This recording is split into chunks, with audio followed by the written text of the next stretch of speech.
So, Daniel, welcome to the podcast. Thank you Thanks so for much having me. for being here. I really enjoyed your book, The Change Philosopher, Dutch title, The Veranderingsfilosoof. My Exactly. my first question is that there is already a vast body of knowledge in the area of change management.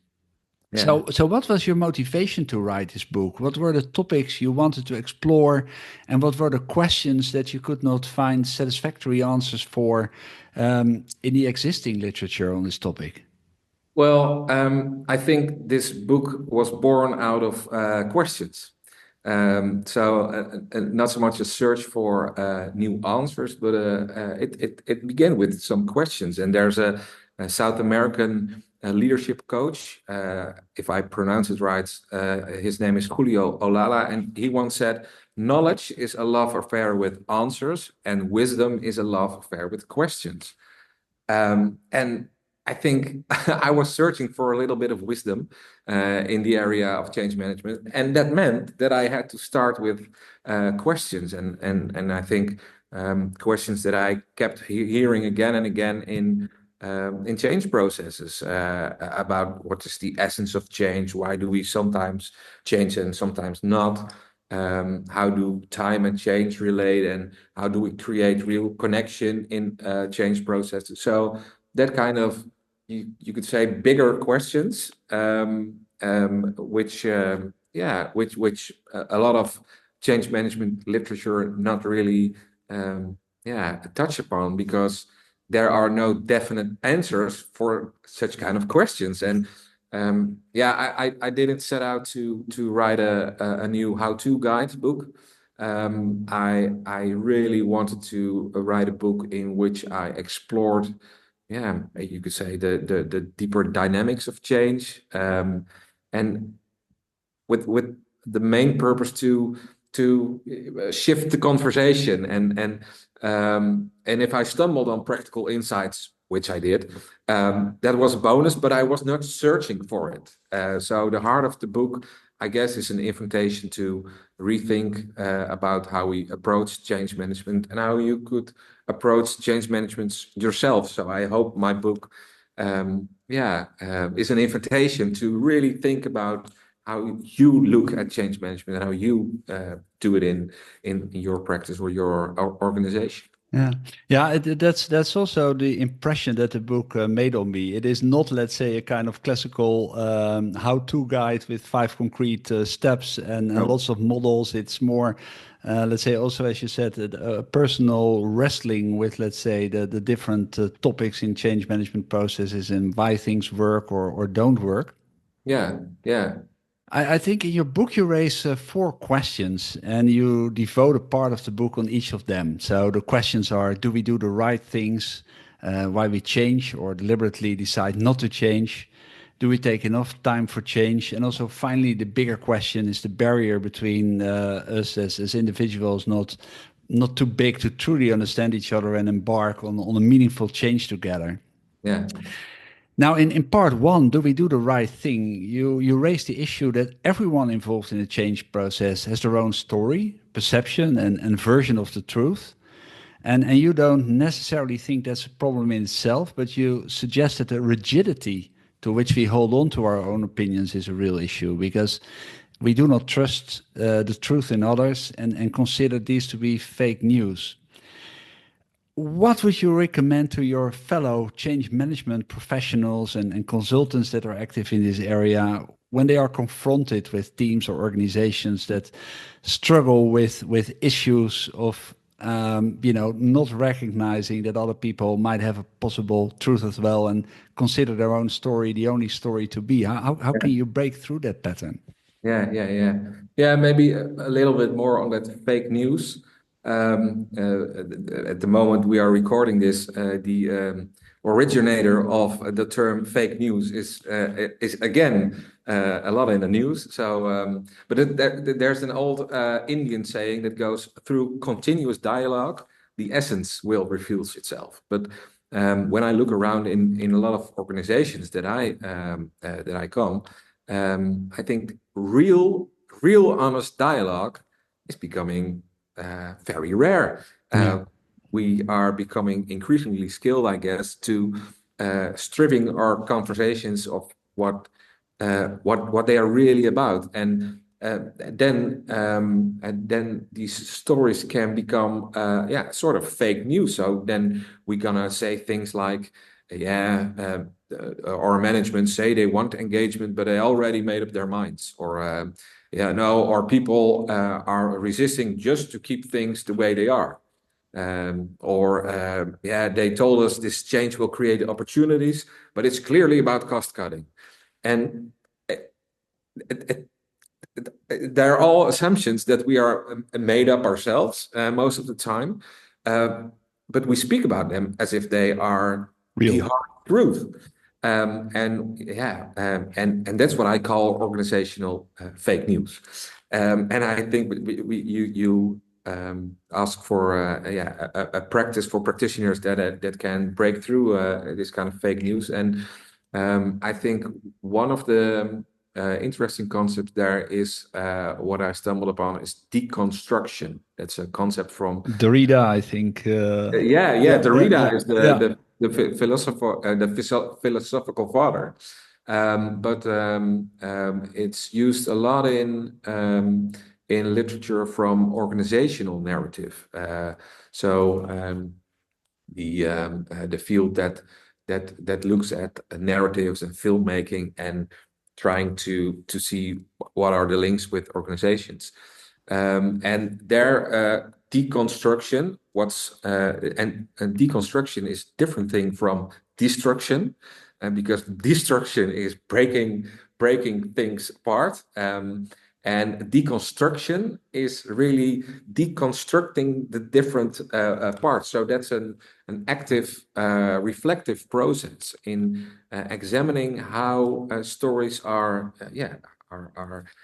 made. You could say, and it's about holding up multiple perspectives on a topic, and turning them around, and asking how does this story or this fake news change if we look at it from another side? What happens if we give equal weight to the other viewpoint that you can counterpart it with? And if you could jumble around, I should say, with this kind of perspective, then you could shift the conversation more towards what it's really about, and not so much towards what you believe it's about, which is not always the reality. No. No. No, because I think an associated topic which you highlight in the same part of the book is also a fallacy that leaders often fall into, and that's basically by doing story selling rather than storytelling. Yeah. And I'm very interested, let's say, from also from your practice as, let's say, a change management consultant, how important, let's say, is storytelling, and how can you prevent as a leader that you fall into the trap of Yeah. story selling, because they seem to be quite adjacent to each other. Yeah, they are. And it really is a pity, because a lot of literature is devoted to storytelling. And I think a lot of them is about story selling. And I say it's a pity, because storytelling is incredibly powerful. And it's how we make sense of the world. It's as human beings, we are continuously telling stories. We share what we cherish. We share what we dream of, what's holding us back. All of them in stories. When you look at change, a colleague of mine, which also once was guest in your podcast, Arend, yeah, Arend Ardon, yeah, yeah. he in one of his books he writes, "Stories are the currency of change." Stories are the currency of change, and I couldn't agree more. Stories help us understand change, and they build connection. But I think the pitfall is when we try to polish a story so much that it becomes a tool to convince others. Yeah. And then we move away from the pure storytelling. And we are more busy with story selling. They have to buy our story. And I don't think stories help change when they are trying to convince you. We change when we are touched, when we are inspired, and authentic storytelling has the power to do it. But story selling, yeah, that's just selling a narrative, and Yeah. that's not what it's about. Yeah, No, it's a matter of, let's say, it's a difference perhaps between authenticity and basically taking a story off the shelf because it's fit for purpose. It's kind yeah, of, it's either something from yourself, coming out of yourself, or basically you basically, create or select to serve a particular purpose. yeah, and also maybe an example. Storytelling is also about telling the story you maybe do not want to share. So story selling is always a good story, a positive, inspiring story. But I once met a leader who who made a video for about his organization change, and he started with this story of the change of our company is, um, I'm going to tell you, I know a few people in the organization already loving this new direction of the company. But I also know there are some people who have some doubts about the way we want to go. And there are people who, yeah, plainly resisting this way we want to embark on. And this story is for all three of you. And I that captures for me the essence of story telling and not story selling. But because if he wanted to sell a story, he just tells the story for those 1/3 of the group who are already enthusiastic, but they already hopped on the change boat. Yeah. Yeah. And what I also find an interesting part of the book is to, once you kind of initiated the change, um, is in part two, where you address the question why we change or deliberately decide not to change. And what I like about it, you used a lot of, let's say, different types of inspiration for this book, and this one comes from the world of physics. And here you basically say, well, there is an analogy with the laws of thermodynamics. It's necessary to instill energy, and to maintain a momentum and direction of a change process to prevent entropy from kicking in. So, in the sense of that, it kind of dwindles down and does never materialize in the desired results. Can you share with us, let's say, your perspective on the energy that needs to be injected? What does it look like? Who should inject it, Yeah.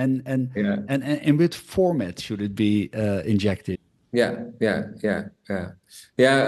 I imagine this was the first book about change management that draws an analogy with thermodynamics. But I really think it's an interesting concept, that concept of entropy. Yeah, Which is it all about? And it's saying, if you don't inject energy into things, entropy, so chaos and decay, will take yeah, over. That's also true in real life. So if you never brush your teeth again, they fall out. And if you stop eating and drinking, your brain stops, your immune system crashes, and you die. Back to organizations. If we don't inject energy into the change we want to create, a lot can happen, but chances are that a lot is happening not in the way you envisioned it in the first time you dreamt about the change you wanted to create. So, yeah, if you ask what kind of energy is it, I think it's not about motivational speeches or flashy roadshows and that kind of things. I think it's about consistent, meaningful effort or energy in those areas that really help to drive the change forward. So things like bringing the future into the present. So not just talking about the desired change, but making it visible and tangible, embedding it into daily conversations and decisions. And um, self-reflection is also an energy that you can put in change, because asking the harder, tougher questions about your own behavior are: am I really doing things differently, or am I telling myself that I'm doing something new, but it doesn't really is it? Also creating time and space for change. So not treating change as an add-on on your daily work, but as a part of your everyday work, making change kind of the new normal along the way. Change in really small portions, like experiments, or celebrating the wins that you already created. All of these examples are examples of energy that you can put in a change process, um, to make entropy not the enemy of your change Yeah. process, making the change go a totally other way than you want it. Yeah, so everyone has a role in keeping this change alive and moving, because if everybody contributes, then a lot of energy is going into this change you wanted to create. So that's what it's about. Yeah. You already mentioned, let's say, the importance of let's say maintaining momentum, maintaining energy also over time. And Hmm. in part three, you deal with the question: do we take enough time for change? And there, you introduce a beautiful thought experiment, which really appealed to me, of making a time lapse Yeah. of the decay of an organization over years' time. I just wonder, let's say, if you could share, let's say, this thought experiment with us listeners. What could we see? What are the lessons that we could draw for them? And perhaps you can combine it with one of the very powerful other concepts you use in your book, which is the shifting baseline syndrome. Yeah, yeah, yeah. Because that thought experiment of a time lapse stems from the idea of shifting baselines. And yeah, time versus change. Time can be deceiving when you look at change. So let me give you a real practical example. Maybe some listeners will recognize it, but I spoke to a lot of people that started at a company they work for, and they spoke up in meetings, they gave honest feedback and tried to influence the direction of things. But at some point, or after some situations, they started thinking, well, maybe staying quiet, that's the more safer option. So let's not be too vocal about things. Or maybe you used to step up and take initiative, and now you are hearing yourself saying at the coffee machine, well, let's be real, nothing's going to change anyway. And we tend to hear those stories in isolation.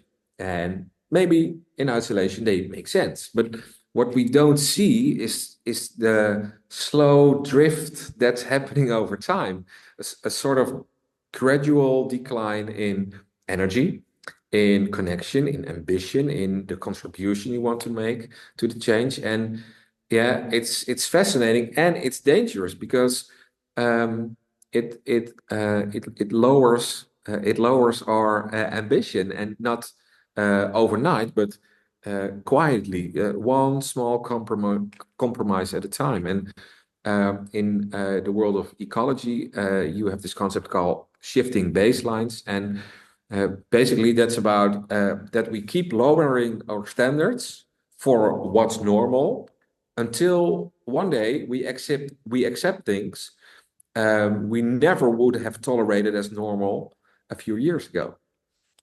And I think you see that in real life. But it also happens in organizations. And then we catch ourselves thinking, well, I wish we could go back to how it was. But how it was, that led to how it How it became, yeah. yeah. So the seeds were already there. And it was at that time that I was thinking, well, what if we could make a time lapse of an organization? Imagining filming everything Yeah. in an organization for Yeah. a year, every meeting, every hallway chat, every win you celebrated, every difficult conversation you avoided, and that compressed into a 5, 10, or 30 minutes video. And I think then we could see Yeah. the story unfold and spot the turning points. And it's an thought experiment, because with all the Yeah. uh, privacy regulations, I don't think it will ever become reality. But well, maybe in retrospective, I'm planning to do that once with an organization, do a retrospective time lapse to really see what's happening along the course of a year or 2 year. Yeah. What are the turning points that we didn't catch when we lived them? Yeah, I We agree. can Yeah. see them in a time lapse. So Yeah. What is the normal we accept today, which you never have accepted 2 years earlier? yeah, Yeah. yeah. I Yeah. I, I once asked that to a client.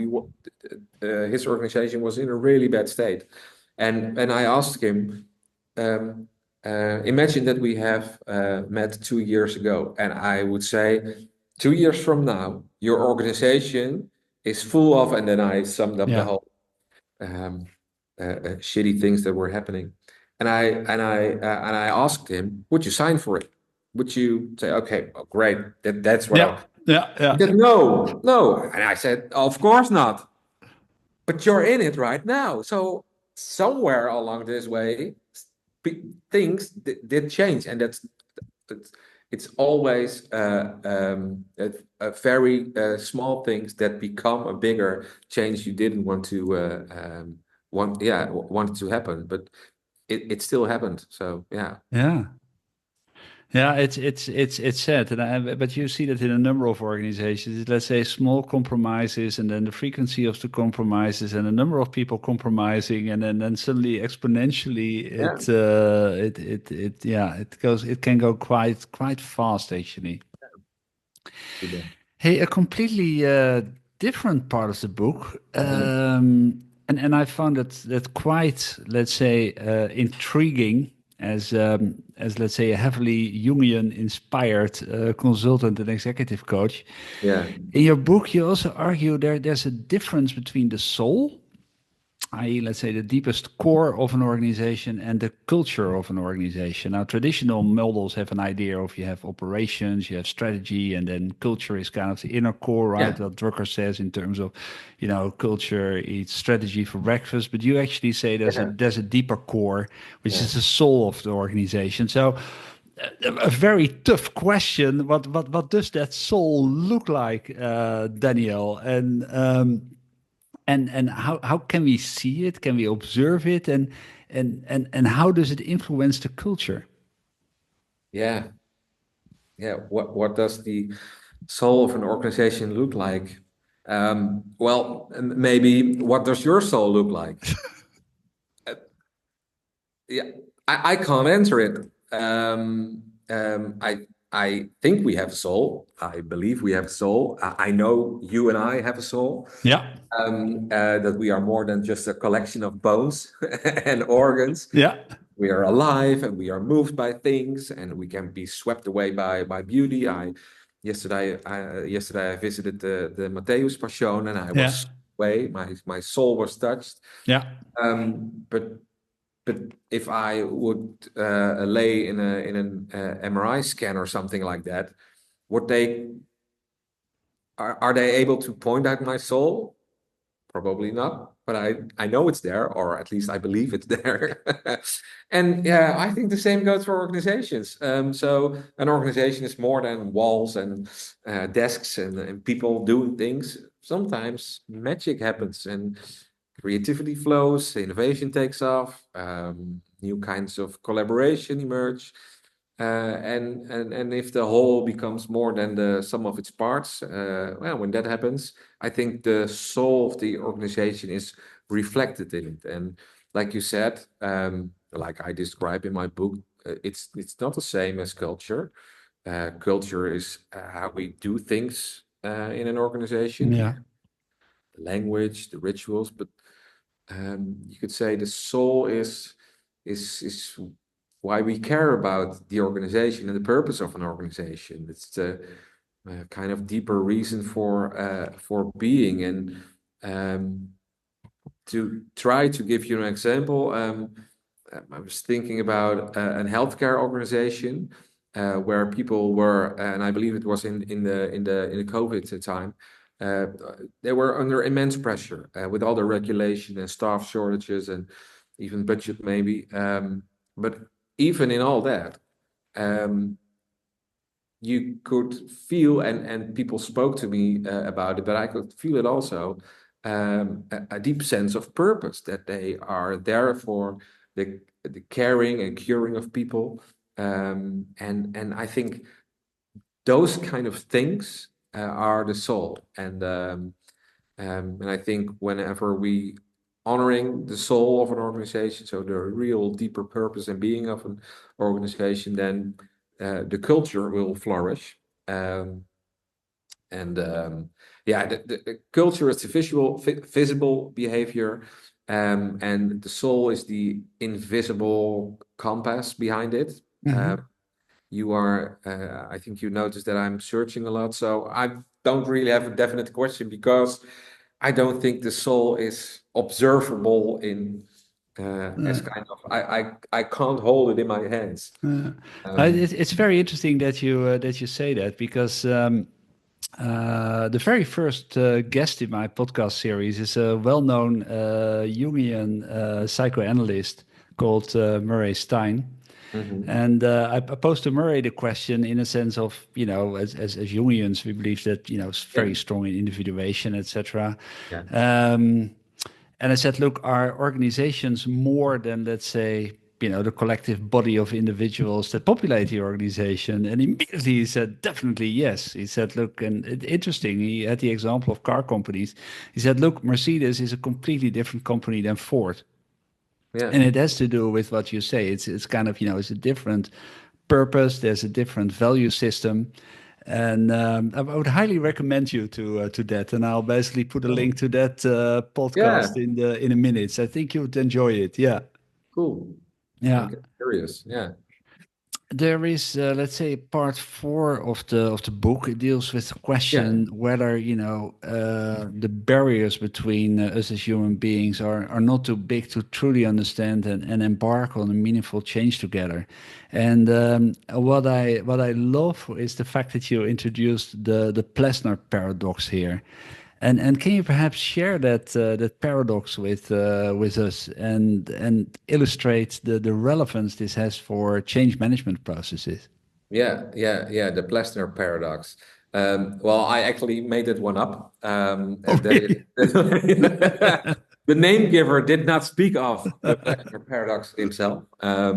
It's inspired by the German philosopher Helmut Plessner. Yeah.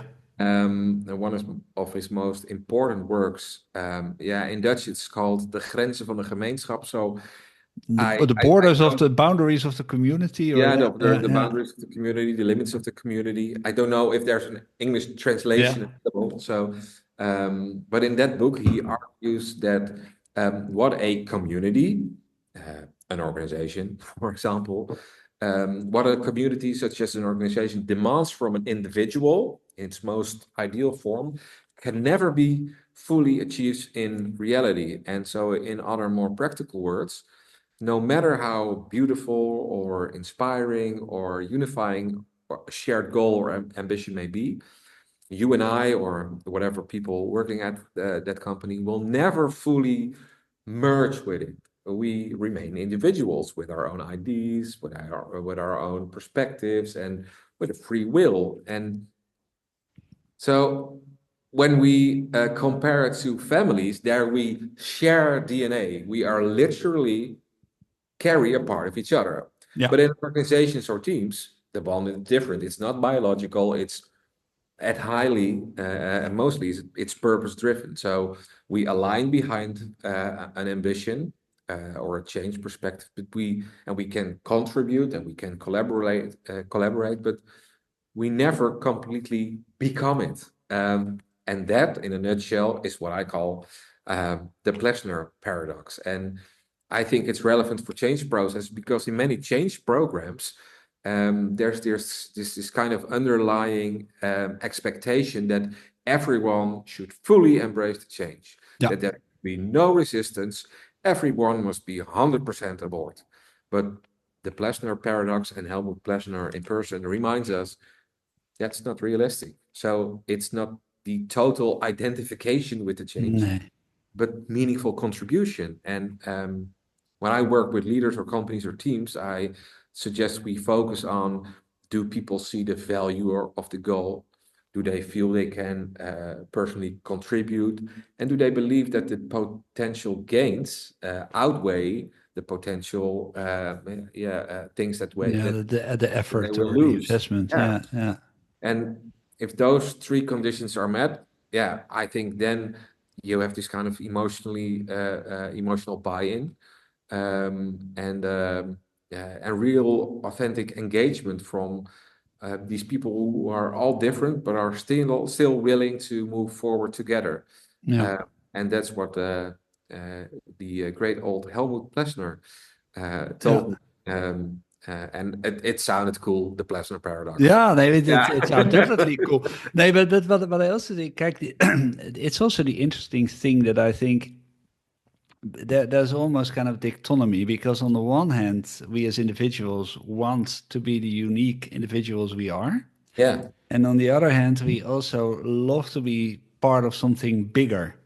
exactly. So there's also the tension between, our desire to remain independent thinkers and take an Yeah, independent stance on things, and on the other hand, our desire to identify and become a full member of a group.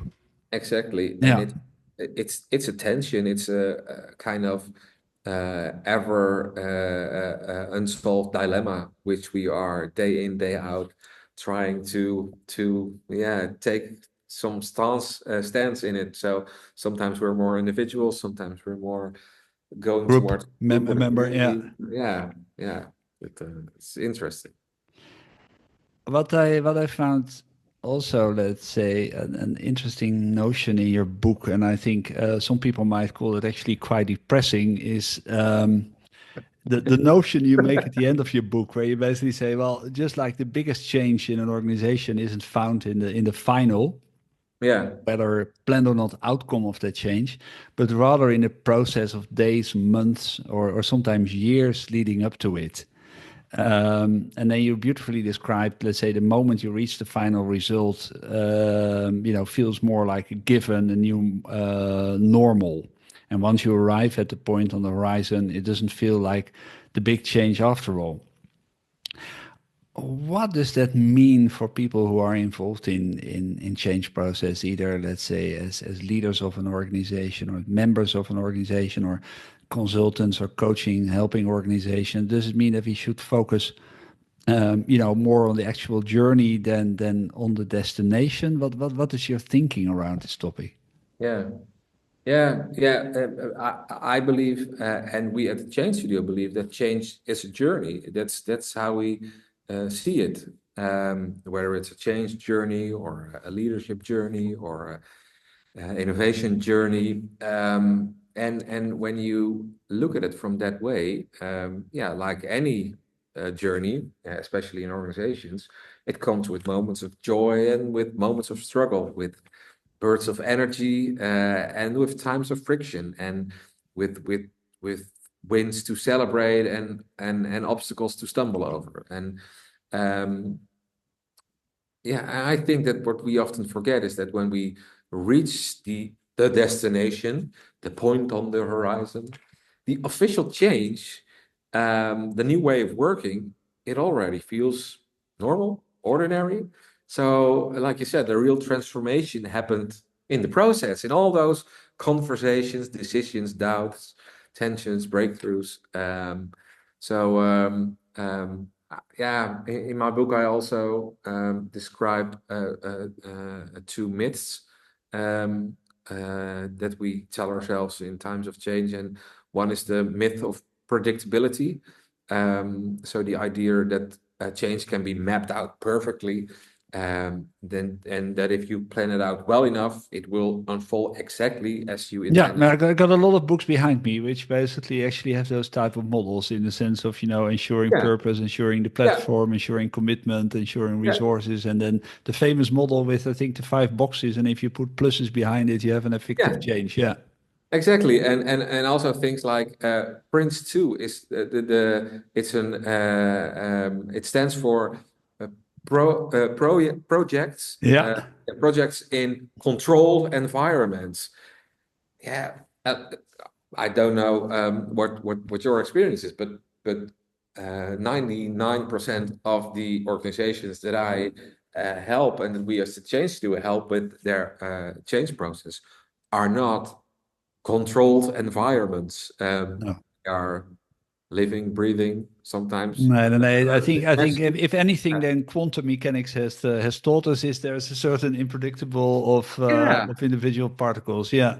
yeah. So the journey towards that ambition, that is where the real change lives. So if you want to put it in practice, it's a lot of focusing on the conversations, on the decisions that you made, on the to have conversations also about the doubts and the tensions and that kind of stuff, and not only about designing change, but really being the change, living it, struggling through it.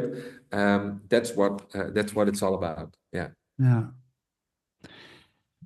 Daniel, a personal question. You devoted Yeah. almost your entire professional career to change and change management. Where does your fascination with the topic stem from? Yeah, I think that also has to do with a word that I just said, conversation. So maybe to take a plunge back in time, 15 years ago, 18 years ago, I started my career at one of the big four consultancy firms, and a lot of work there was focused on numbers and data and models and processes. You know, the hard side of organization, hard skills. Um, but soon I found myself drawn to something else. Yeah, a few colleagues of mine and myself too, we are started working on what people casually call the soft stuff, soft skills, behavior, culture, leaderships. And the more I did it, the more I realized, and a colleague of mine also, uh, those soft skills aren't really that soft. So I remember one time a client asked us to improve some processes, a standard question for the big four company where I was working. Very technical assignment, really about hard skills. But there was a tension in the leadership team, and they brought me in to help to guide the conversations. And yeah, I had to hold up a mirror to those leaders and told them, yeah, if you want to improve your processes, you first have to improve how you talk about those processes. And they were circling about the real issues, avoiding difficult topics, and so no real decisions were being made. And those were the tough conversations I had with them. And afterward, one of my colleagues said something I never forget. He said, "Yo, those so-called soft skills, they are actually pretty hard." And yeah, this was a realization for me. I thought, yeah, my fascination with change is not in tools or methods. So the change philosopher, yeah, it's hard searching for tools or methods. It's about the art of helping people see something new and mostly by changing the conversations and. Yeah, that's what's driving me every day. Yeah. What is said? What's being left unsaid? When do I intervene? When do I take a step back? How do I offer reflection in a way that actually move people? It's those kind of questions that help me, yeah, stay engaged with this work Yeah. of change day after day. Daniel, I tremendously enjoyed this interview. I learned a Likewise. lot reading the book, and I also learned a lot from you during this conversation. Are there any, let's say, final thoughts on your side that you would like to share? Um, Keep asking questions. I think that's the main thing. I think we can bring the field of change management, but also organizations and maybe our own lives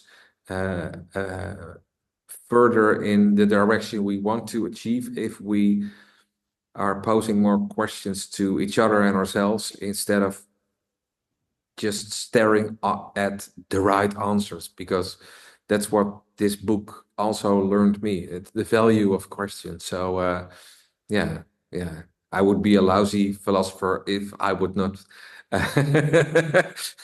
would be enthusiastic about questions. But I think yeah, it's the core of the book. So that's my final thought. Keep asking questions. That's beautiful. I think that that's also a theme where we started the whole conversation with. Yeah, So we're full thank you so circle. much for that, Daniel. Thank you very much for the interview. Likewise, Dirk. Good. Like, See you, thanks. eh? Goodbye. Bye.